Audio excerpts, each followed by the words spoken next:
国际广播电台。ये China radio international है।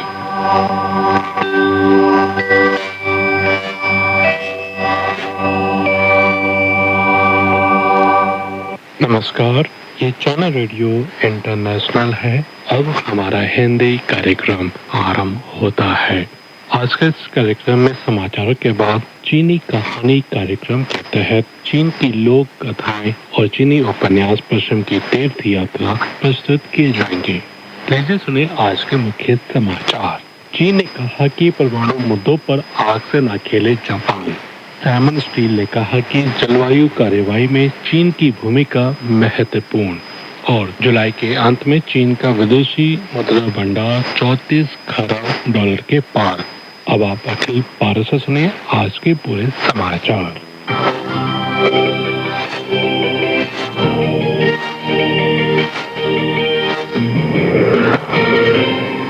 8 अगस्त को China media group के संवाददाता ने चीनी विदेश मंत्रालय की नियमित प्रेस वार्ता में सवाल पूछा। उन्होंने कहा कि रिपोर्टों के अनुसार जापानी जनमत सर्वेक्षण संघ के हालिया सर्वेक्षण में 76% जापानी नागरिकों ने माना है कि परमाणु हथियार न रखने, न बनाने और न लाने की नीति यानी परमाणु मुक्त 3 सिद्धांतों को बनाए रखा जाना चाहिए।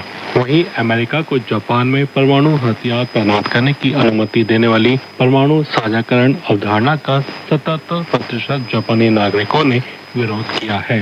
इस पर चीन की क्या प्रतिक्रिया है? इस सवाल के जवाब में चीनी विदेश मंत्रालय के प्रवक्ता लिन चेन ने कहा कि करीब 80% जापानी नागरिकों का परमाणु मुक्त 3 सिद्धांतों को बनाए रखने और परमाणु साझाकरण का विरोध करना जापानी समाज में परमाणु हथियारों के प्रति स्पष्ट विरोध और शांति तथा समृद्धि के प्रति लोगों की प्रतिबद्धता को दर्शाता है। उन्होंने कहा कि जापानी सत्तारूढ़ सरकार के कुछ अधिकारियों ने खुले तौर पर परमाणु विकल्प को बढ़ावा दिया है और परमाणु मुक्त 3 सिद्धांतों में बदलाव की कोशिश की है।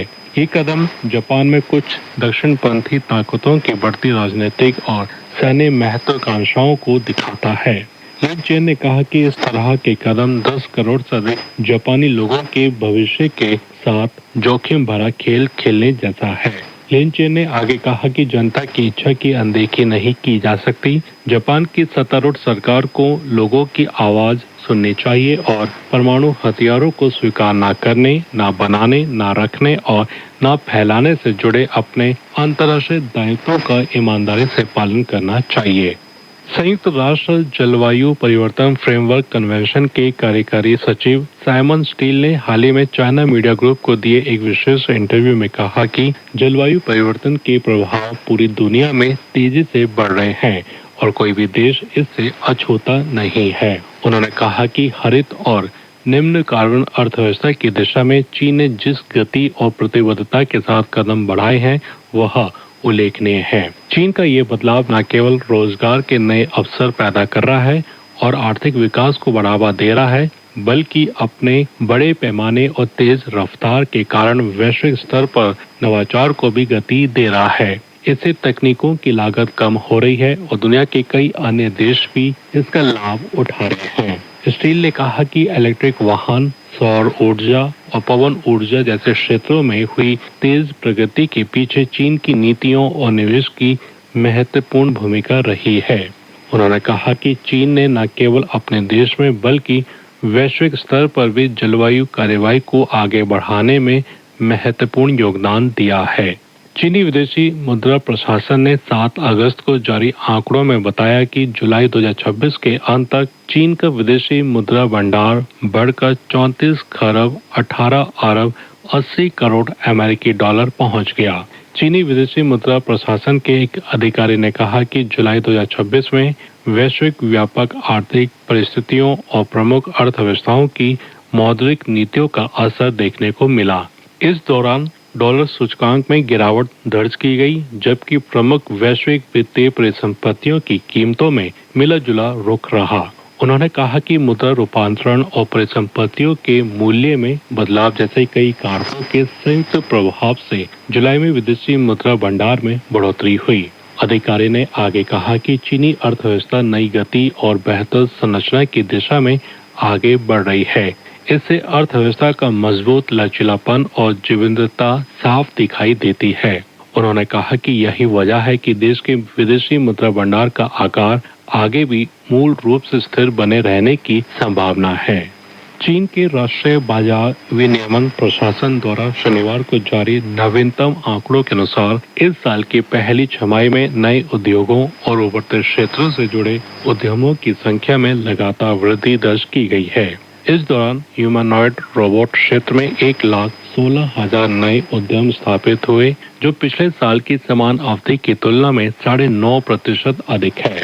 इसके साथ ही सेवा क्षेत्र में भी उल्लेखनीय प्रगति हुई है, जबकि विनिर्माण क्षेत्र में तेजी से बदलाव देखने को मिल रहा है। आंकड़ों के अनुसार इस साल की पहली छमाही में चीन में 8 प्रमुख उभरते उद्योगों और 9 भविष्य की उद्योगों से जुड़े कुल 5,61,000 नए उद्यम स्थापित हुए। इनमें जनरेटिव एआई क्षेत्र में 55,000 नए उद्यम शामिल हैं, जो पिछले साल की इसी अवधि की तुलना में 28% की वृद्धि दर्शाता है। वहीं ह्यूमनॉइड रोबोट क्षेत्र में 1,16,000 नए उद्यम स्थापित हुए हैं। चीनी संस्कृति एवं पर्यटन मंत्रालय से मिली जानकारी के अनुसार साल 2026 की पहली छमाही में चीन में घरेलू पर्यटन गतिविधियों में लगातार बढ़ोतरी दर्ज की गई। घरेलू पर्यटकों के सर्वेक्षण के आंकड़ों के मुताबिक इस अवधि में देश भर में घरेलू पर्यटक यात्राओं की संख्या 3.463 अरब रही, जो पिछले साल की समान अवधि की तुलना में 5.4% अधिक है। इस दौरान 17.8 करोड़ अतिरिक्त पर्यटक यात्राएं दर्ज की गई। आंकड़ों के अनुसार पहली छमाही में शहरी निवासियों ने 2.594 अरब घरेलू पर्यटक यात्राएं की, जो पिछले साल की इसी अवधि की तुलना में 5.8% की वृद्धि है। वहीं ग्रामीण निवासियों की घरेलू पर्यटक यात्राओं की संख्या 86.9 करोड़ रही, जिसमें सालाना आधार पर 4.3% की बढ़ोतरी दर्ज की गई। 40वें अंतर्राष्ट्रीय बाल पुस्तक परिषद यानी IBBY विश्व सम्मेलन के दौरान बाल पुस्तक निर्माण पर एक अंतर्राष्ट्रीय संवाद शुक्रवार को कनाडा की राजधानी ओटावा में आयोजित किया गया। इस संवाद में चीनी चित्रकार और 2026 अंतर्राष्ट्रीय हंस क्रिश्चियन एंडरसन पुरस्कार के चित्रण वर्ग की विजेता साई काओ के साथ 2026 हंस क्रिश्चियन एंडरसन पुरस्कार निर्णायक मंडल की अध्यक्ष शेरिन क्रेडी सहित कई अन्य प्रतिभागियों ने हिस्सा लिया। इस चर्चा का विषय था कहानियां दुनिया को कैसे जोड़ती हैं, बाल पुस्तकों की खोज और पहुंच। इस मौके पर साई काओ ने अपनी रचनाओं की मूल भावना साझा की। उन्होंने बताया कि उनकी चित्र पुस्तकों की प्रेरणा चीनी ग्रामीण और शहरी जीवन की रोजमर्रा की गतिविधियों से मिलती है। उन्होंने स्थानीय जीवन, पारंपरिक रीति रिवाजों और पूर्वी सौंदर्य दृष्टि को अपनी रचनाओं में शामिल किया है। उनका मानना है कि सांस्कृतिक पहचान को केवल प्रतीकों के जरिए नहीं, बल्कि जीवन के छोटे छोटे दृश्यों के माध्यम से भी प्रभावी ढंग से व्यक्त किया जा सकता है। क्यूबा को चीनी सहायता के तहत उपलब्ध कराई जा रही घरेलू सौर ऊर्जा प्रणालियों की नई खेप की पहली शिपमेंट का हैंडओवर समारोह शुक्रवार को राजधानी हवाना में आयोजित किया गया। इस समारोह में क्यूबा के उप प्रधानमंत्री और विदेश व्यापार एवं विदेश निवेश मंत्री ऑस्कर पेरेज ओलिवा फ्रागा तथा हवाना में चीनी राजदूत हुआ शिन मौजूद रहे। इस मौके पर क्यूबा के उप प्रधानमंत्री ने कहा कि देश की राष्ट्रीय विद्युत व्यवस्था गंभीर चुनौतियों का सामना कर रही है और आम नागरिकों को हर दिन अमेरिकी नाकेबंदी के प्रभावों से जूझना पड़ रहा है। उन्होंने कहा कि चीन की यह सहायता क्यूबा के लिए बेहद महत्वपूर्ण है, क्योंकि चीन क्यूबा के ऊर्जा परिवर्तन में अहम भूमिका निभा रहा है और लगातार सहयोग प्रदान कर रहा है। उन्होंने बताया कि इन सौर ऊर्जा उपकरणों को दूर दराज के क्षेत्रों में रहने वाले परिवारों के साथ साथ ऊर्जा संकट से प्रभावित नर्सरी, बैंकों और वृद्धा आश्रमों में भी वितरित किया जाएगा।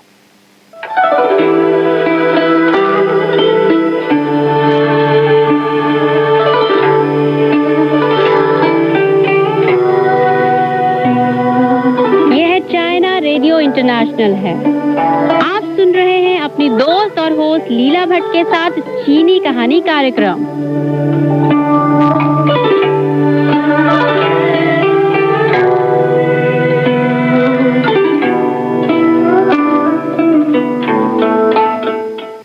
चाइना रेडियो इंटरनेशनल है और आप सुन रहे हैं अपनी दोस्त और होस्ट लीला भट्ट को।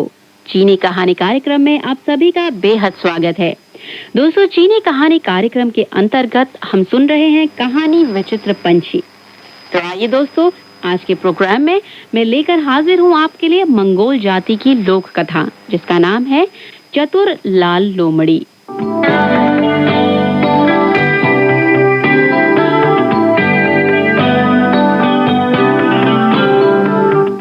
बहुत पहले की बात है। पा ओलवर ताय नामक एक गरीब और बेचारा लड़का झोपड़ी में अकेले ही रहता था। वह जंगली चूहे और चिड़िया पकड़कर गुजारा करता था। एक दिन किसी शिकारी को एक लाल लोमड़ी दिखाई दी तो उसने उसका पीछा करना शुरू कर दिया। वह लोमड़ी शिकारी से बच भागने की कोशिश कर रही थी तो संयोग से पा ओलवर ताय मिल गया। लोमड़ी ने उससे प्रार्थना करते हुए कहा, भैया मुझे बचा लें। अगर आपने मुझे बचा लिया तो मैं बाद में मौका आने पर आपकी जरूर मदद करूंगी। पा ओलवर ताय ने उस लोमड़ी को बेसहारा देखकर झटपट उसे घास के ढेर में छिपा लिया। उसके थोड़ी देर बाद ही शिकारी ने आकर पा ओलवर ताय से पूछा, अरे छोटे भाई, तुमने इधर कोई लाल लोमड़ी तो नहीं देखी? पा ओलवर ताय ने जवाब दिया, मैं एक गरीब लड़का हूँ। एक टूटी फूटी झोपड़ी के अलावा मेरे पास कुछ भी तो नहीं है। यहाँ छिपने की भी कोई जगह नहीं है। वह लोमड़ी उत्तर की ओर भाग गई होगी। शिकारी लोमड़ी का पीछा करने के लिए तुरंत उत्तर की ओर दौड़ गया। इस तरह पा ओलवर ताय ने लाल लोमड़ी को बचा लिया। एक दिन बाद लाल लोमड़ी फिर आई और उसने पा ओलवर ताय से कहा, छोटे भाई, आपने मेरी जान बचाई है। मुझे राजा हुरमुसगुद की बेटी को यहाँ लाने और आपकी पत्नी बनाने की इजाजत दीजिए। आपकी क्या राय है? पा ओलवर ताय ने कहा, छोड़िए इस बात को। मैं एक गरीब लड़का हूँ, राजा हुरमुसगुद की बेटी से कैसे शादी कर सकता हूँ? आप फिक्र ना करें, मुझे एक तरकीब सूझ गई है। अगले दिन लाल लोमड़ी ने स्वर्गलोक में जाकर राजा हुरमुसगुद से कहा, महाराज, मैं आपका तराजू उधार लेने आई हूँ। मैं इससे मनुष्य लोक में रहने वाले लखपति पा ओलवर ताय के सोना चांदी को तोलना चाहती हूँ। यह सुनकर राजा हुरमुसगुद को बहुत ताज्जुब हुआ। उसने पहले कभी नहीं सुना था कि मनुष्य लोक में पा ओलवर ताय नामक कोई लखपति भी रहता है। वह उससे मिलना चाहता था, इसलिए उसने फौरन तराजू मंगवाकर लाल लोमड़ी को दे दिया। लाल लोमड़ी तराजू लेकर वापस चली गई। उसने उसे पत्थर और रेत से खूब रगड़ा। इससे तराजू की शक्ल सूरत काफी बिगड़ गई। 7 दिन बाद लोमड़ी ने राजा को तराजू लौटाने के लिए जाने की तैयारी की। उसने जाने से पहले पा ओलवर ताय से कहा, आप अपने घर की सभी संपत्ति बेच दें तो उससे 5 लियांग चांदी मिल जाएगी। पा ओलवर ताय को उसका मकसद समझ में नहीं आ रहा था, इसलिए उसने लोमड़ी को शिकायत भरे लहजे में कहा, अरे, आपने तो कहा था कि आप हर समय मेरी मदद करने को तैयार हैं, फिर मुझसे सब कुछ बेचने के लिए क्यों कह रही हैं? इससे तो मेरे पास खाना पकाने के बर्तन भी नहीं रहेंगे। फिक्र मत करो भैया, आप इंतजार करो। लाल लोमड़ी 5 लियांग चांदी लेकर तराजू लौटाने चली गई। राजा के पास पहुंचने पर उसने कहा, महाराज, मनुष्य लोक के लखपति पा ओलवर ताय की सारी संपत्ति तोलने में मुझे पूरे 7 दिन लग गए। आज मैं आपको यह तराजू लौटाते हुए 5 लियांग चांदी उपहार के रूप में देती हूँ। राजा ने तराजू लेकर देखा कि वह रगड़ से काफी खराब हो गया है। उसने मन ही मन सोचा कि पा ओलवर ताय के घर में जरूर सोने और चांदी की बहुतायत होगी। लाल लोमड़ी ने उसके विचारों को भांपते हुए कहा, महाराज, मुझे बरेखिया बनने दीजिए। आपकी राजकुमारी की शादी मनुष्य लोक के इस लखपति पा ओलवर ताय से करवा दें तो कैसा रहेगा? इतना अमीर दामाद कहाँ मिलेगा? लेकिन राजा को थोड़ा शक भी हुआ तो उसने कहा, देखेंगे, तुम पहले पा ओलवर ताय को अपने साथ यहाँ लाकर मुझसे मिलवाओ। लाल लोमड़ी ने खुशी खुशी राजा का प्रस्ताव स्वीकार किया और फौरन पा ओलवर ताय को बुलाने के लिए चली गई। पा ओलवर ताय ने यह बात सुनते ही साफ इनकार करते हुए कहा, नहीं, मैं इतना गरीब हूँ, अगर राजा को मालूम हो गया तो वह गुस्से से आग बबूला होकर हम दोनों को जरूर मौत के घाट उतरवा देगा। आप फिक्र ना करें, बस मेरे साथ आएं। यह कहकर लाल लोमड़ी पाओल वर्ताए को साथ लेकर राजा से मिलने चली गई। वे दोनों राजमहल के नजदीक आ पहुंचे। उसी समय लाल लोमड़ी को एक तरकीब सूझी और उसने पाओल वर्ताए के सामने सुझाव पेश करते हुए कहा, आप यही कहीं जानबूझकर कीचड़ में फंस जाएं।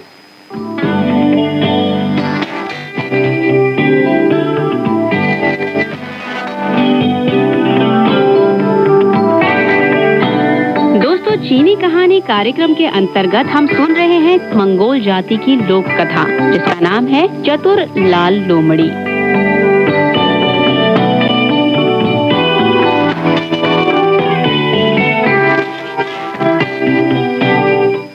पाओल वर्ताए ने उसके कहने के अनुसार काम किया। फिर लोमड़ी झटपट दौड़ते हुए चिल्लाई, कमबख्त, महाराज, यहाँ का रास्ता बहुत खराब है। आपका दामाद कीचड़ में फंस गया है। तुरंत एक अच्छा घोड़ा और कुछ शानदार कपड़े उसे भिजवा दे, ताकि वो सज-धज के साथ आपसे मुलाकात कर सके, वरना आपका दामाद नाराज हो जाएगा। राजा यह सुनकर घबरा गया, इसलिए उसने फौरन अपने दामाद के लिए घोड़ा और बढ़िया कपड़े लाने और लाल लोमड़ी को पहुंचाने का हुक्म दिया। पाओल वर्ताए कपड़े बदलने लगा तो लाल लोमड़ी ने उसे बार बार हिदायत देते हुए कहा, भैया, आप राजा के पास जाकर 3 बातों का ध्यान रखें। पहली, आप घोड़े को खूंटे पर बांधकर पीछे मुड़कर उसकी ओर न देखें। दूसरी, आप कमरे में जाकर अपने कपड़ों पर नजर न डालें। और तीसरी, आप खाना खाते समय मुंह से खाने की आवाज न निकलने दें। पाओल महाराज के पास पहुंचते ही इन 3 बातों को बिल्कुल भूल गया। वह पीछे मुड़कर अपने घोड़े को और बार बार अपने कपड़ों को जी भरकर देखता रहा और खाना खाते समय उसके मुंह से लगातार आवाजें भी निकलती रही। यह देखकर राजा को शक होने लगा, इसलिए उसने लाल लोमड़ी को अपने पास बुलाकर कहा, पाओल वर्ताए शायद गरीब है। ऐसा लगता है कि उसने कभी इतने अच्छे घोड़े पर सवारी नहीं की और न ही कभी इतने अच्छे कपड़े पहने तथा इतने स्वादिष्ट पकवान भी नहीं खाए हैं। लाल लोमड़ी ने बड़ी होशियारी से कहा, महाराज, आपको गलतफहमी हो गई है। आपका घोड़ा उसके घोड़े की तुलना में घटिया है। उसके लिए ये कपड़े भी चुस्त नहीं हैं और खाना भी स्वादिष्ट नहीं है। इन सभी चीजों की आदत उसे नहीं है। यह सुनकर राजा ने ऐसा महसूस किया कि पाओल वर्ताए शरीफ आदमी है, तो उसने विवाह की बात स्वीकार कर ली। लेकिन इस पर पाओल वर्ताए को और ज्यादा घबराहट होने लगी। उसने लाल लोमड़ी से धीमी आवाज में कहा, क्या बदकिस्मती है, अगर राजकुमारी की शादी मुझसे होगी तो राजा को मेरी असली हालत का पता नहीं चल जाएगा। क्या वह हम दोनों को जिंदा छोड़ेगा? डरो मत, मुझे पहले जाने दे। यह कहकर लाल लोमड़ी राजमहल से निकलकर लौटने के रास्ते पर जा रही थी तो उसने एक चरागाह में चलते चलते ऊंटों का एक झुंड देखा और पूछा, अरे ये किसके ऊंट हैं? ऊंटों की देखरेख करने वाले ने जवाब दिया, 15 सिरों वाले दानव के अलावा और किसके पास इतने ज्यादा ऊंट हो सकते हैं? इस पर लाल लोमड़ी ने कहा, मेरी बात ध्यान से सुनो, राजा हूर मसूद मनुष्य लोक में आने वाला है। अगर तुमने उसे इन ऊंटों को दानव का बताया तो वह तुम्हें मार डालेगा। अगर तुमने उसे मनुष्य लोक के लखपति पाओल वर्ताए के ऊंट बताया तो तुम्हारी जान बच जाएगी। जी हाँ, मैं याद रखूंगा, बहुत धन्यवाद। इसके बाद लाल लोमड़ी फिर आगे बढ़ने लगी। उसे घोड़ों का एक झुंड नजर आया तो उसने पूछा, अरे चरवाहे, ये किसके घोड़े हैं? चरवाहे ने जवाब दिया, 15 सिरों वाले दानव के अलावा और किसके पास इतने ज्यादा घोड़े हो सकते हैं? मेरी बात ध्यान से सुनो, राजा हूर मसूद मनुष्य लोक में आने वाला है। अगर तुमने उसे इन घोड़ों को दानव का बताया तो वह तुम्हें मार डालेगा। अगर तुमने उसे मनुष्य लोक के लखपति पाओल वर्ताए के घोड़े बताया तो तुम्हारी जान बच जाएगी। जी हाँ, मैं याद रखूंगा, बहुत धन्यवाद। लाल लोमड़ी फिर आगे बढ़ने लगी। उसे गाय बैलों का एक झुंड दिखाई दिया। तो उसने पूछा, अरे ग्वाले, ये किसके घर की गाय बैल हैं? ग्वाले ने फिर वही जवाब दिया, 15 सिर वाले दानवों के अलावा और किसके पास इतने ज्यादा गाय बैल हो सकते हैं? मेरी बात ध्यान से सुनो। राजा हूर मसूद मनुष्य लोक में आने वाला है। अगर तुमने उसे इन गाय बैलों को दाना का बताया तो वह तुम्हें मार डालेगा। अगर तुमने उसे मनुष्य लोक के लखपति पाउल वर्ताए के गाय बैल बताया तो तुम्हारी जान बच जाएगी। जी हाँ, मैं याद रखूंगा। बहुत धन्यवाद। लाल लोमड़ी फिर आगे बढ़ने लगी। उसे भेड़ बकरियों का एक झुंड नजर आया और उसने पूछा, अरे चरवाहे, किसकी भेड़ बकरियां हैं? चरवाहे ने जवाब दिया, 15 सिरों वाले दानव के अलावा और किसके पास इतनी ज्यादा भेड़ बकरियां हो सकती हैं? मेरी बात ध्यान से सुनो। राजा हूर मसूद मनुष्य लोक में आने वाला है। अगर तुमने उसे ये भेड़ बकरियां दानव की बताई तो वह तुम्हें मार डालेगा। अगर तुमने उसे मनुष्य लोक के लखपति पाल वर्ताए की भेड़ बकरियां बताई तो तुम्हारी जान बच जाएगी। जी हाँ, मैं याद रखूंगा। बहुत धन्यवाद। लाल लोमड़ी चलते चलते दानव के महल में पहुंच गई। वह 15 सिरों वाले दानव से मिली तो उसने लोमड़ी से पूछा, चालाक लोमड़ी, तुम यहाँ क्यों आए हो? क्या मुझे धोखा देने आई हो? लाल लोमड़ी ने कहा, जल्दी भागो, राजा हूर मसूद आने वाला है। तुम जल्दी से भेड़ों के बाड़े में बड़े पत्थर के नीचे छिप जाओ। अगर राजा ने तुम्हें देख लिया तो तुम्हें मार डालेगा। दानव यह सुनते ही डर के मारे अवाक रह गया। वह झटपट भेड़ों के बाड़े में पत्थर के नीचे छिपने के लिए भाग गया। इसके बाद लाल लोमड़ी ने दानव के दरबारियों से कहा, आप लोग भी सावधान रहें। अगर राजा आपसे पूछे कि आप कौन हैं, तो आपको कहना चाहिए कि हम मनुष्य लोक के लखपति पाउल वर्ताए के नौकर हैं। अगर उसे यह मालूम हो गया कि आप लोग दानव के दरबारी हैं, तो वह आप लोगों को मौत के घाट उतार देगा। दानव के दरबारी यह सुनकर बहुत भयभीत हो उठे। उन्होंने लोमड़ी की बात मान ली। थोड़ी देर बाद राजा हूर मसूद खुद अपनी बेटी को साथ लेकर पाउल वर्ताए से मिलने आ रहा था। रास्ते में उसने ऊंटों, घोड़ों, गाय बैलों और भेड़ बकरियों के बड़े बड़े झुंड देखे। उसने उन्हें चराने वालों से पूछा कि वे किसके मवेशी हैं। सबने एक ही जैसा जवाब दिया, ये सब मवेशी मनुष्य लोक के लखपति पाउल वर्ताए के हैं। अंत में राजा दानव के महल में पहुंच गया। वह भव्य महल देखकर फूले नहीं समाया। उसके मुंह से सिर्फ यही बात निकली, अरे मेरा दामाद पाउल वर्ताए सचमुच लखपति है। लाल लोमड़ी ने कहा, जी हाँ, आपके दामाद के भाग में लिखा है कि उसे आज से और ज्यादा अमीर होना चाहिए। एक ज्योतिषी ने कहा था कि भेड़ों के बाड़े में पत्थर के नीचे एक बदमाश है। वह पाउल वर्ताए को सुख में जीवन बिताने नहीं देगा। महाराज, आप जल्दी से उस बदमाश का काम तमाम कर डालें। लाल लोमड़ी की बात सुनकर राजा हूर मसूद गुस्से से आग बबूला हो उठा। वह फौरन गरजने लगा तो इसके बाड़े में पत्थर के टुकड़े टुकड़े हो गए।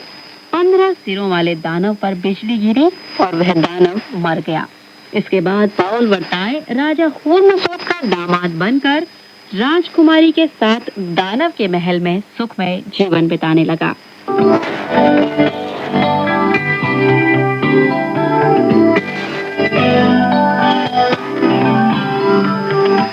तो दोस्तों, यह थी हमारी आज की कहानी, मंगोल जाति की लोक कथा, जिसका नाम है चतुर लाल लोमड़ी। तो आइए दोस्तों, कहानियों के सिलसिले को जारी रखते हैं और सुनते हैं तिब्बती जाति की लोक कथा, जिसका नाम है शंखबाला।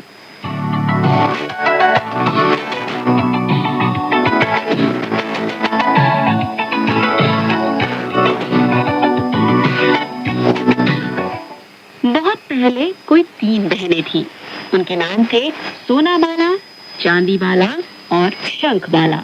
तीनों बहनें तेज होने के साथ साथ कुशल भी थीं और खूबसूरत तो इतनी थी जैसे पहाड़ी फूल हो। उनकी सुंदरता के कारण उनसे सगाई करने के लिए दूर दूर के गांव से आने वाले नौजवानों का बसंत के भौरों की तरह तांता लगा रहता था। लेकिन सोनाबाला और चांदीबाला उन नौजवानों को गरीब या बदसूरत होने की वजह से एक एक करके ठुकरा देती थी। आखिर दोनों बालाएं अपने आप को बहुत ऊंची समझती थी और उनके स्वभाव में भी बड़ी नटखटता थी। शंखबाला अपनी दोनों बड़ी बहनों से बिल्कुल अलग तरह की थी। वह उम्र में छोटी होने पर भी नेक और ईमानदार थी। वह चाहती थी कि कोई ऐसा मेहनती नौजवान मिले जिसके साथ वह जिंदगी भर शांति से रह सके। एक दिन आज सुबह सोनाबाला सोने की बाल्टी लेकर पानी लाने जाने वाली थी। उसने दरवाजा खोला ही था कि वह डरकर झट दरवाजे के अंदर हट गई। दरअसल बात यह थी कि दरवाजे के बाहर कोई गंदा बूढ़ा भिखारी एक फटा पुराना ऊनी कपड़ा लपेटे सो रहा था। वह ठीक उसकी राह में पड़ा हुआ था। सोनाबाला ने हाथ हिलाकर उपेक्षा के भाव से कहा, ओए, रास्ते से हट जा, मुझे पानी लेने जाना है। बूढ़े भिखारी ने जरा सी आंखें खोली और अन्य मनस्क भाव से कहा, इतनी भी क्या जल्दी है? इतनी सुबह तुम्हें पानी की क्या जरूरत है? सोनाबाला अपना मुंह बनाते हुए बोली, जल्दी क्यों नहीं? मेरे पापा को शराब बनाने के लिए, मेरी माँ को मक्खन निकालने के लिए और खुद मुझे भी बाल धोने के लिए पानी चाहिए। बूढ़े भिखारी ने फिर आंखें मूंद कर कहा, मैं उठ नहीं पा रहा हूँ। अगर तुम्हें पानी लाने की जल्दी है तो मेरे शरीर के ऊपर से ही लांघ जाओ। सोनाबाला अपना सिर ऊंचा करते हुए तपाक से बोली, जब मैं अपने बाप की बैठक और अपनी माँ के बातचीत करने की जगह में से लांघ सकती हूँ तो तुम्हें पार करके क्यों नहीं जा सकती? सोनाबाला ने अपनी बात खत्म की और तैश में बूढ़े भिखारी के ऊपर से निकल गई। दूसरे दिन चांदीबाला के पानी लाने की बारी आई। उसने चांदी की बाल्टी उठाई और दरवाजा खोलने पर देखा कि कोई बूढ़ा भिखारी वहां लेटा हुआ है। वह चकित होकर 2 कदम पीछे हटी और चीखते हुए बोल पड़ी, अरे हट जा, चांदीबाला को पानी लाने के लिए रास्ता दे। बूढ़े भिखारी ने चांदीबाला पर एक नजर डालते हुए कहा, हे बाला, तुम्हें ऐसी क्या जल्दी है पानी लाने की? चांदीबाला अधीर हो उठी और तेवर चढ़ाकर बोली, जल्दी क्यों नहीं? मेरे पिता को शराब तैयार करने, मेरी माँ को मक्खन निकालने के लिए और मुझे अपने बाल धोने के लिए पानी चाहिए। बूढ़े भिखारी ने ऊनी कपड़े से अपने बदन को कसकर लपेटा और आंखें मूंद कर कहा, मैं उठने लायक नहीं हूँ। अगर तुम्हें पानी लाने की जल्दी है तो मेरे बदन को पार कर निकल जाओ। चांदीबाला अपना चोगा ऊंचा उठाते हुए बोली, जब मैं अपने पिता की बैठक और अपनी माँ की बातचीत करने की जगह में से लांघ सकती हूँ तो तुम्हारे बदन को पार करके क्यों आगे नहीं जा सकती? फिर चांदीबाला अपने कदम बढ़ाते हुए बूढ़े भिखारी के जिस्म के ऊपर से गुजरकर पानी लाने चल दी।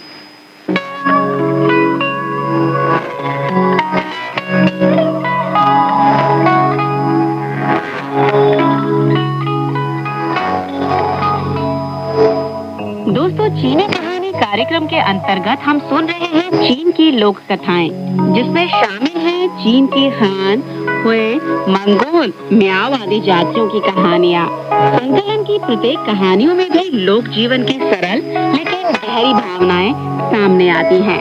तो दोस्तों, मुझे उम्मीद ही नहीं, पूरा विश्वास है कि आपको यह कहानियां बेहद पसंद आ रही हैं।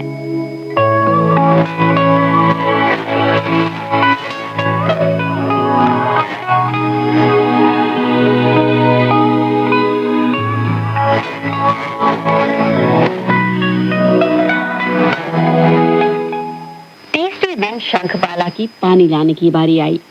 सुबह सुबह ही उसने खुशी खुशी शंख की बाल्टी उठाकर दरवाजा खोला और यह देखकर दंग रह गई कि कोई बूढ़ा और गंदा भिखारी उनके दरवाजे पर ही लेटा हुआ है। शंखबाला को बूढ़े भिखारी के प्रति बड़ी दया आई और उसने जगाने के लिहाज से उसे चौंकाए बिना ही उसने दबी सी आवाज में कहा, बूढ़े काका, मेहरबानी करके मुझे पानी लेने जाने के लिए रास्ता दे दीजिए। बूढ़ा भिखारी ज्यों का त्यों लेटा रहा और बिना आंखें खोले ही बोला, मैं तुम्हारे रास्ते का रोड़ा तो नहीं हूँ, चाहो तो मेरे बदन को लांघ कर चली जाओ। शंखबाला ने कहा, मैंने ना तो अपने पिता की बैठक, ना ही अपनी माँ की बातचीत करने की जगह पार की है। इसलिए मैं आपके बदन को लांग कर भी नहीं जा सकती। शंखबाला दबे पांव बूढ़े भिखारी के बदन के पास से ही निकल गई और गाते हुए नदी के किनारे की ओर चल पड़ी। नदी तट पर सरपतों पर हरी हरी कोंपलें निकली हुई थी और नदी का पानी कल कल बह रहा था। शंखबाला ने अपनी पीठ से बाल्टी उतारकर जमीन पर रखी और नदी के किनारे घुटनों के बल बैठकर कुछ घूंट नदी का ठंडा जल पिया। उसके बाद उसने शंख से बाल्टी में पानी तो भर लिया, लेकिन अब उसे भरी बाल्टी उठाने में किसी के सहारे की जरूरत थी। चारों ओर सन्नाटा छाया हुआ था और किसी का साया तक भी नजर नहीं आता था। वह परेशानी में थी कि अचानक उसकी आंखों के सामने कोई साया हिला और वही बूढ़ा भिखारी उसके पास खड़ा दिखाई दिया। वह दरवाजे पर लेटा अधूरा बूढ़ा भिखारी न होकर बड़ा देदीप्यमान नजर आ रहा था। उसने शंखबाला से कहा, बाला, बाल्टी उठाने में मैं जरा मदद करूं? शंखबाला खुशी से मुस्कुराई और घुटनों के बल बैठ गई। उसने अपनी पीठ बाल्टी के नजदीक सटाकर उस पर लगी चमड़े की रस्सी अपने कंधे पर टांगी। बूढ़ा भिखारी कभी बाल्टी जरूरत से ज्यादा ऊंची और कभी जरूरत से ज्यादा नीचे उठाता, मानो जानबूझकर उसे तकलीफ दे रहा हो। और उधर शंखबाला बार बार उठने की कोशिश करती, लेकिन उठ नहीं पाती। आखिरकार वह बाल्टी लेकर उठ खड़ी हुई, किंतु चमड़े की रस्सी मजबूती से न कसी होने की वजह से शंख की बाल्टी पीठ से गिरकर पत्थर से जा टकराई। बाल्टी तो टुकड़े टुकड़े हो गए और सारा पानी जमीन पर फैल गया। शंख की बाल्टी के टूट जाने और घर लौटते समय माँ बाप की फटकार के डर से शंखबाला सिसक सिसक कर रोने लगी। उधर बूढ़ा भिखारी अधीर होने के बजाय मुस्कुराते हुए बोला, एक बाल्टी की क्या बात है, मैं मुआवजे में पानी सहित एक नई बाल्टी दे दूंगा। शंखबाला कोई जवाब नहीं दे पाई और पहले से भी ज्यादा जोर से रोने लगी।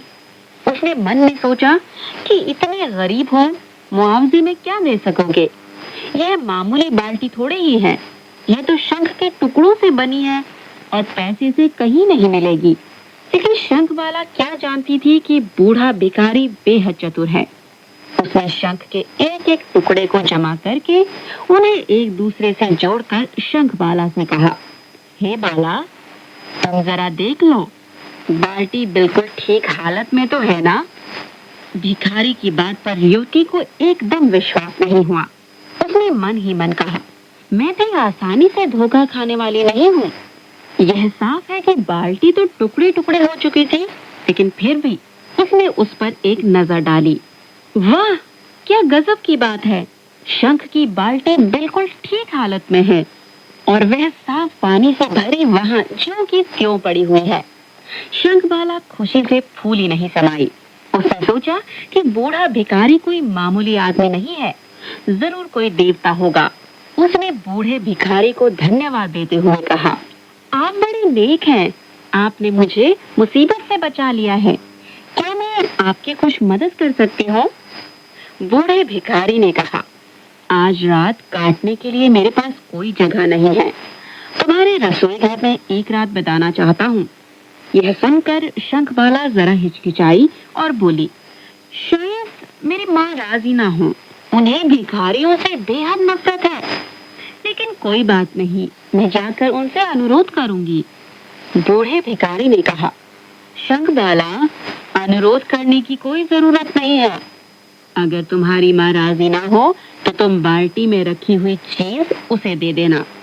शंखबाला को कुछ मालूम नहीं था कि बाल्टी में है क्या चीज, लेकिन उसे पूरी तरह विश्वास हो गया था कि बूढ़ा भिखारी कोई ऐरा गैरा नहीं है। उसने गहराई से और कुछ नहीं पूछा और बाल्टी उठाकर अपने घर की ओर चली गई। शंखबाला ने पानी कांसे के बर्तन में डालते हुए बूढ़े भिखारी के रसोई में एक रात काटने की बात अपनी माँ को बताई। यह बात सुनकर माँ की भौहें एकदम सिकुड़ गई और वह इस विचार में डूब गई कि यह कैसे हो सकता है कि कोई बूढ़ा और गंदा भिखारी मेरे रसोई घर में रात काटे। उसी समय अचानक खटाक की आवाज सुनाई दी और बाल्टी से कोई सुनहरी चीज गिर पड़ी। युवती को झट भिखारी की बात याद आ गई और फौरन माँ से बोली, उसने यह भी कहा है कि बाल्टी में रखी हुई चीज आपके लिए है। माँ ने उसे उठाकर देखा तो उसकी बाँछें खिल गई। यह कोई दूसरी चीज न होकर सोने की अंगूठी थी। वह फौरन बोली, अच्छी बात है, उसे रसोई घर में रात बिताने दो। शाम को खाना खाने के बाद घर के सब लोग एक साथ बैठकर गपशप करने लगे।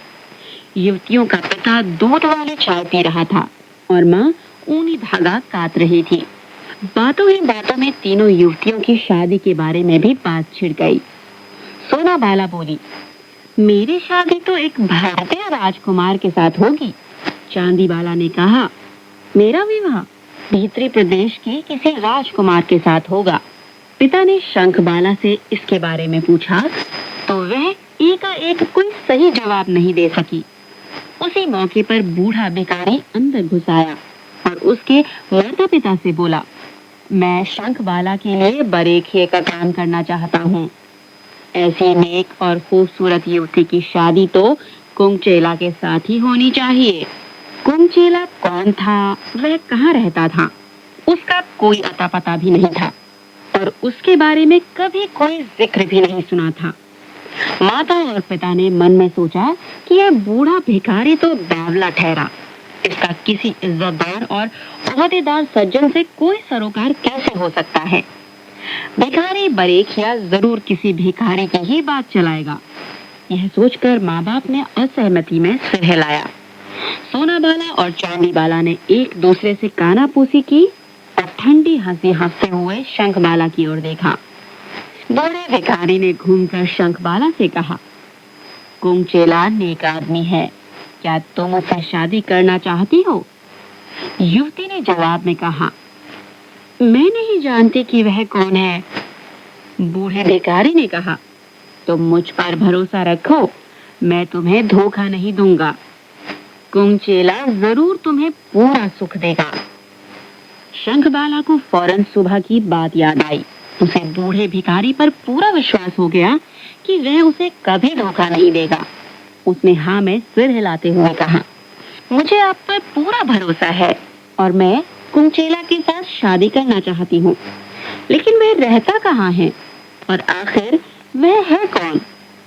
बूढ़ा भिखारी बोला, तुम वाकई समझदार हो। अगर तुम कुंगचेला से मिलना चाहती हो तो मेरे साथ चलो। मेरी छड़ी के निशानों पर चलती हुई उसके घर तक पहुंच जाओगी। अपनी बात खत्म करके बूढ़ा भिखारी दरवाजे से बाहर निकला और उसके पीछे पीछे शंखबाला भी चलने लगी। माँ बाप ने रोकने की कोशिश की मगर वे सफल नहीं हुए तो नाराजगी से बोले, तुम अच्छी तरह कान खोलकर सुन लो, जाकर पछताना मत और फिर इस घर में कभी पांव रखने की इजाजत नहीं मिलेगी। सोनाबाला और चांदीबाला वहां खड़ी खड़ी ताने मारती रही। शंखबाला दरवाजे के बाहर पहुंची तो बूढ़े भिखारी का साया तक दिखाई नहीं दिया। उधर आकाश में जगमगाता चांद लटका हुआ था और धरती पर चांदनी बिखरी हुई थी। वह बूढ़े भिखारी की छड़ी के निशानों के पीछे पीछे चली जा रही थी। चांद पश्चिमी अंचल में छिपने जा रहा था और पूरब में सूरज उगने लगा था। शंखबाला न जाने कितना फासला तय करके एक घाटी में पहुंच गई। घाटी में कोई 1000 भेड़ें फूल के गुच्छों की तरह इकट्ठा थी। उसने गडरिया से पूछा, क्या तुमने किसी बूढ़े भिखारी को इधर से जाते हुए देखा है? नहीं, मैंने तो सिर्फ कुंगचेला को देखा है जो अभी इधर से गुजरे हैं और ये सभी भेड़ें उनकी ही हैं।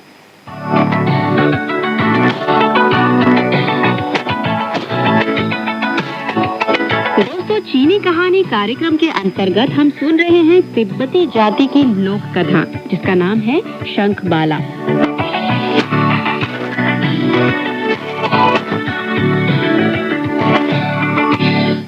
शंखबाला गडरिये को धन्यवाद देकर आगे चल पड़ी और कुछ देर में उसे एक गाय बैलों को चराने वाला मिला। उसने उससे पूछा, क्या तुमने किसी बूढ़े भिखारी को यहाँ से गुजरते देखा है? गाय बैलों को चराने वाला बोला, नहीं, मैंने तो केवल कुंगचेला को यहाँ से जाते हुए देखा है और ये तमाम गाय बैल उनके ही हैं। शंखबाला उससे विदा लेकर आगे बढ़ी और काफी देर चलने के बाद उसकी मुलाकात एक घोड़े चराने वाले से हुई। युवती ने उससे फिर पूछा, तुमने किसी बूढ़े भिखारी को यहाँ से जाते हुए देखा है क्या? घोड़े चराने वाले ने कहा, मैंने अभी सिर्फ कुंचेला को ही इधर से जाते हुए देखा है। मेरे सारे घोड़े उन्हीं के हैं। उनसे मिलना हो तो आगे चली जाओ।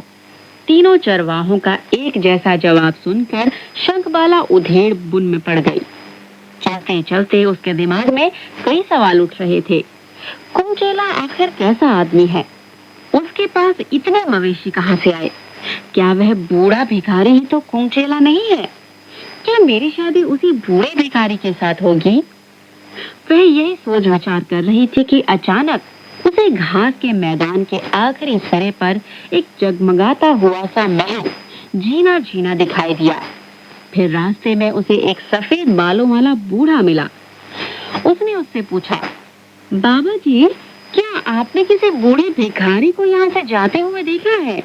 बूढ़े ने मुस्कुराते हुए जवाब दिया, नहीं तो केवल कुंचेला ही इधर से गुजरा है, कोई बूढ़ा भिखारी नहीं। फिर उसने दूर दिखते महल की ओर इशारा करते हुए पूछा, मेहरबानी करके ये बताइए कि वह मंदिर किस पूज्य देवता का है? बूढ़े के चेहरे पर और ज्यादा खुशी की लहर दौड़ गई और उसने कहा, सुंदरी, वह तो कुंचेला का महल है, कोई मंदिर नहीं। तुम इसी रास्ते से चले जाओ, वह वहीं तुम्हारा इंतजार कर रहा है। शंखबाला ने सफेद बालों वाले बूढ़े को धन्यवाद दिया और महल की ओर आगे बढ़ी। फिर जहाँ जहाँ उसके पांव पड़े वहीं जमीन के नीचे से फूलों के गुच्छे उभरते गए, बिल्कुल जादुई ढंग से। इन रंग बिरंगे फूलों की महक हवा के साथ ऐसे बह रही थी जैसे किसी माननीय मेहमान का स्वागत कर रही हो। ये खूबसूरत फूल युवती के पांव रखने के साथ साथ खिलते जा रहे थे और इस तरह फूलों का एक रंग बिरंगा रास्ता बन गया। आखिर शंखबाला फूलों से सजे इस मार्ग पर महल के पास पहुंच ही गई। शंखबाला के महल की सीढ़ियों पर कदम रखते ही महल का बड़ा दरवाजा खुला और कुंचेला दोनों हाथों में खूबसूरत पोशाकें और मोती, मूंगे व अन्य हीरे जड़े आभूषण थामे खड़े अपने दरबारियों को साथ लिए शंखबाला का स्वागत और उससे शादी का अनुरोध करने पहुंच गया। शंखबाला ने देखा कि कुंचेला एक खूबसूरत नौजवान राजकुमार है तो उसकी खुशी का ठिकाना नहीं रहा। उसने फौरन ही उसकी शादी की मांग स्वीकार कर ली। तभी उसे मालूम हुआ कि कुंचेला ने ही बूढ़े भिखारी का भेष धारण किया था। महल के अंदर कुंचेला सोने की चारपाई पर बैठा और खूबसूरत लिबास पहने तथा हीरे जवाहरात जड़े आभूषणों से सजी शंखबाला चांदी की चारपाई पर बैठी थी। उन दोनों ने एक शुभ मुहूर्त तय करके उसी महल में शादी कर ली।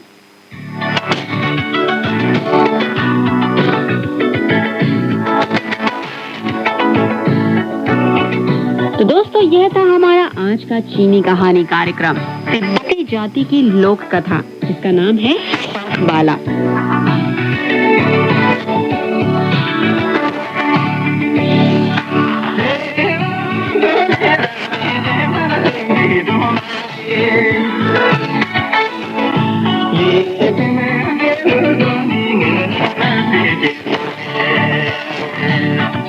तो दोस्तों, इसी के साथ हमारा आज का यह चीनी कहानी कार्यक्रम समाप्त होता है। अगले अंक में फिर होगी आपसे मुलाकात एक नई कहानी के साथ।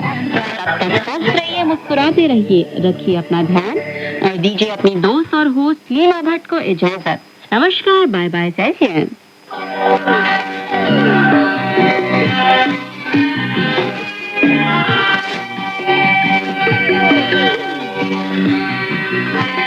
यह चाइना रेडियो इंटरनेशनल है।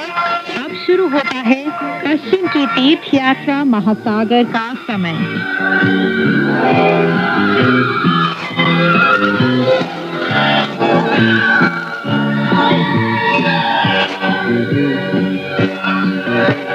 नमस्कार दोस्तों, पश्चिम की तीर्थ यात्रा सुप्रसिद्ध चीनी उपन्यास लेकर हाजिर हूँ मैं मैत्री शर्मा। आज की कहानी इस प्रकार है। दोस्तों, अब तक आपने कहानी में सुना कि वानर स्वर्ग के पूर्वी दरवाजे पर पहुंचकर सीधा वयोवृद्ध दानव के स्वामी के पास पहुंच जाता है और उन्हें पूरी बात बताता है। वानर की बात सुनकर वह मृत्यु लोक में जाकर फिर से पकड़ने के लिए तैयार हो जाता है और उन्हीं की मदद से वयोवृद्ध दानव का दमन किया जाता है। इसके अलावा पकड़े गए सभी सिंहों का गोश्त सभी सैनिक अधिकारियों में बांटा जाता है ताकि सभी को कुछ न कुछ हिस्सा मिल सके और इस तरह लोग न सिर्फ गोश्त का स्वाद ले सकेंगे बल्कि अपने मन से उनका डर भी दूर कर सकेंगे। चलिए दोस्तों, कहानी को आगे बढ़ाते हैं और सुनते हैं कहानी में आगे क्या हुआ। अब तक लोहार भी तीनों दैवी शस्त्रों की नकल तैयार कर चुके थे। वे वानर को दंडवत प्रणाम करते हुए बोले, महोदय, हमने अपना काम खत्म कर लिया है। वानर ने पूछा, उनका वजन कितना है? लोहारों ने जवाब दिया, स्वर्णपट मंडित लोहदंड का वजन 1000 सेर है। 9 दांतों वाले पांचे और दानव दमनकारी दंड, इन दोनों को अलग अलग देखा जाए तो इनका वजन 800 सेर है। वानर बोला, यह काफी है। फिर उसने तीनों राजकुमारों से बाहर आने का अनुरोध किया। हर राजकुमार ने अपना अपना हथियार उठाने के बाद राजा से कहा, राजकुल महामान्य, हमारे शस्त्र बनकर तैयार हो गए हैं। राजा ने जवाब दिया, हाँ बेटा, इनको बनवाने में तो तुम्हारे पिता की और तुम्हारी जान ही खतरे में पड़ गई थी। राजकुमारों ने कहा, हमारे दैवी गुरुजनों की अद्भुत शक्ति की बदौलत ही हम सबकी जान बच सकी है और प्रेतात्माओं का सफाया किया जा सका है। भविष्य में वे हमारे लिए कोई मुसीबत खड़ी नहीं कर पाएंगे। अब हमारी दुनिया में शांति स्थापित हो जाएगी और हमारे सागर सरिताओं का जल अमन चैन के माहौल में कल कल बहने लगेगा। तब राजा और उसके तीनों पुत्रों ने लोहारों को यथोचित पुरस्कार दिया और अपने गुरुजनों को धन्यवाद देने के लिए धुंध मंडप में चले गए। सांचान ने महान मनीषी वानर और बाकी दोनों शिष्यों से कहा कि वे रण कौशल के कुछ और दांव पेच जल्दी जल्दी राजकुमारों को सिखा दे ताकि उनकी आगे की यात्रा में देरी ना हो। तीनों गुरु भाइयों ने राजमहल के प्रांगण में हथियार घुमाकर रण कौशल के सभी रहस्य एक एक करके राजकुमार शिष्यों को सिखा दिए। कुछ ही दिन में तीनों युवा राजकुमार रण कौशल में बहुत निपुण हो गए। उन्होंने आक्रमण करने, पीछे हटने और तेज रफ्तार या धीमी रफ्तार से युद्ध करने के सभी 72 गुरों में महारत हासिल कर ली। इसका कारण सबसे पहले यह था कि सभी राजकुमारों के मन में सीखने का दृढ़ संकल्प मौजूद था। दूसरा, महान मनीषी सुन ने उन्हें पहले ही दैवी शक्ति से लैस कर दिया था, जिसकी वजह से वे 1000 सेर वजन वाले लोह दंड को 800 सेर वजन वाले पांचे और दंड को उठाने में और घुमाने में कामयाब हो सके।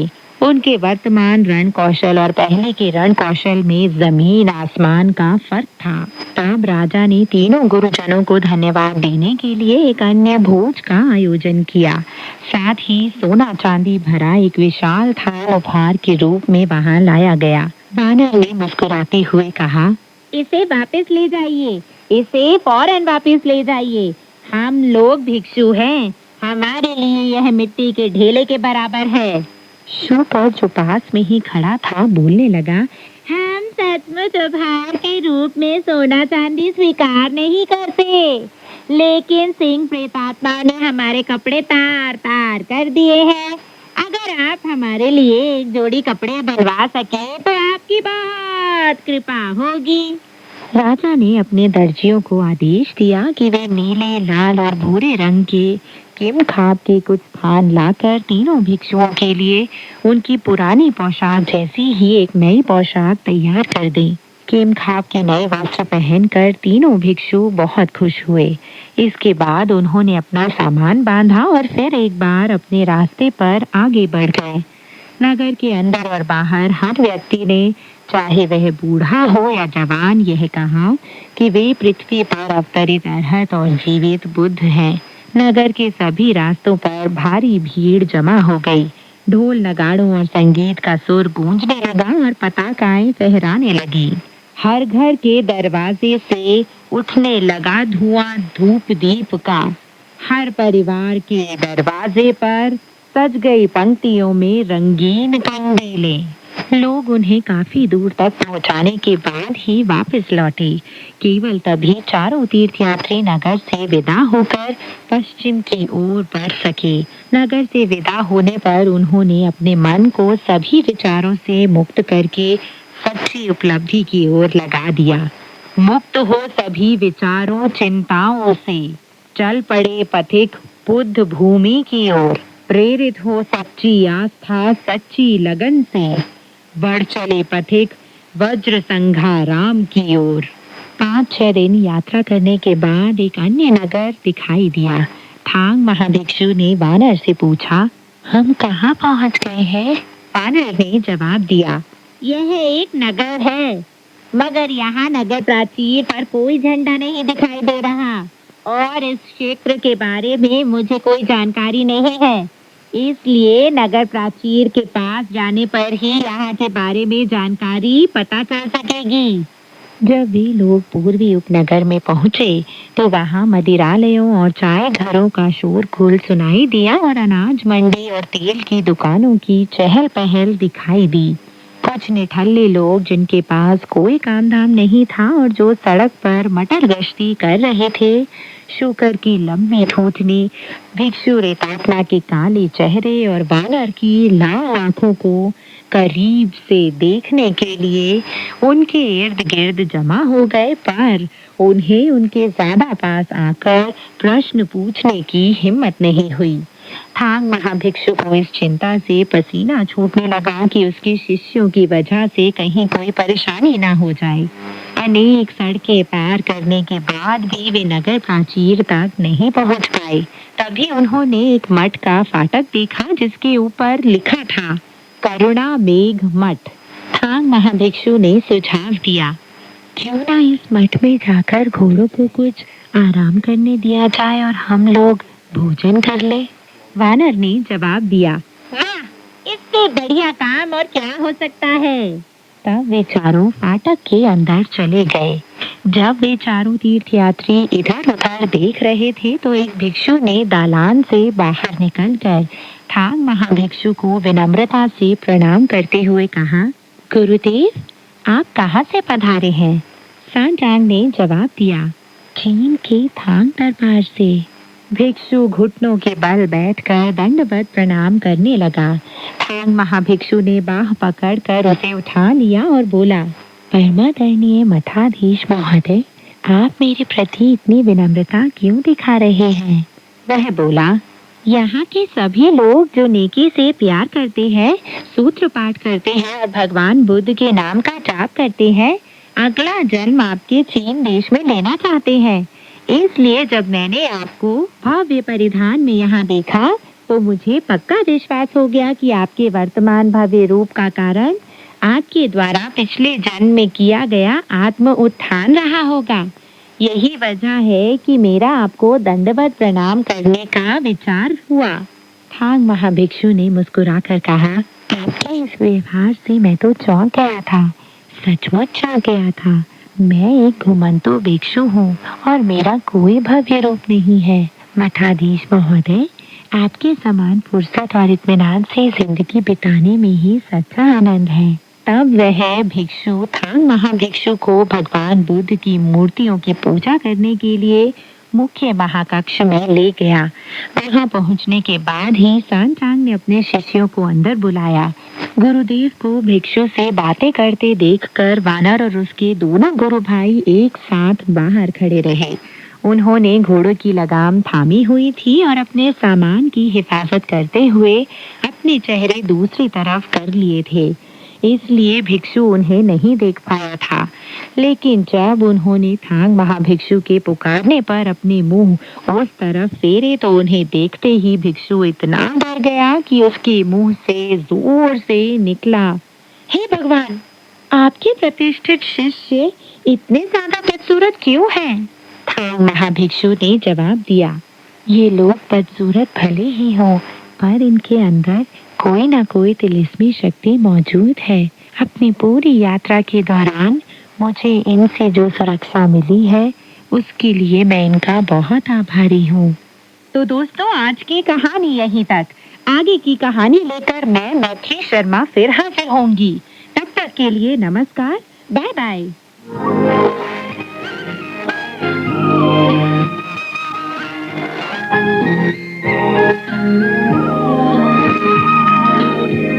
सीजीटीएन हिंदी सेवा रोजाना 5 कार्यक्रम प्रसारित करती है। हमारा पहला कार्यक्रम भारतीय समय के अनुसार सुबह 8:30 से 9:30 बजे तक, दूसरा कार्यक्रम संध्या के 6:30 से 7:30 बजे तक, तीसरा कार्यक्रम रात के 8:30 से 9:30 बजे तक, चौथा कार्यक्रम रात के 9:30 से 10:30 बजे तक और पांचवा कार्यक्रम रात के 10:30 से 11:30 बजे तक प्रसारित होता है। कार्यक्रमों की मीटर बैंड इस प्रकार है: सुबह 8:30 से 9:30 बजे 13,720 किलोहर्ट्ज, शाम 6:30 से 7:30 बजे 9,635 किलोहर्ट्ज, रात 8:30 से 9:30 बजे तक 7,225 किलोहर्ट्ज, रात 9:30 से 10:30 बजे 7,395 किलोहर्ट्ज, रात 10:30 से 11:30 बजे 1,269 किलोहर्ट्ज। अब इंटरनेट पर सीजीटीएन की हिंदी वेबसाइट भी खुली हुई है। इसे देखने के लिए हम आपका हार्दिक स्वागत करते हैं। हमारी वेबसाइट का पता है hindi.cgtn.com।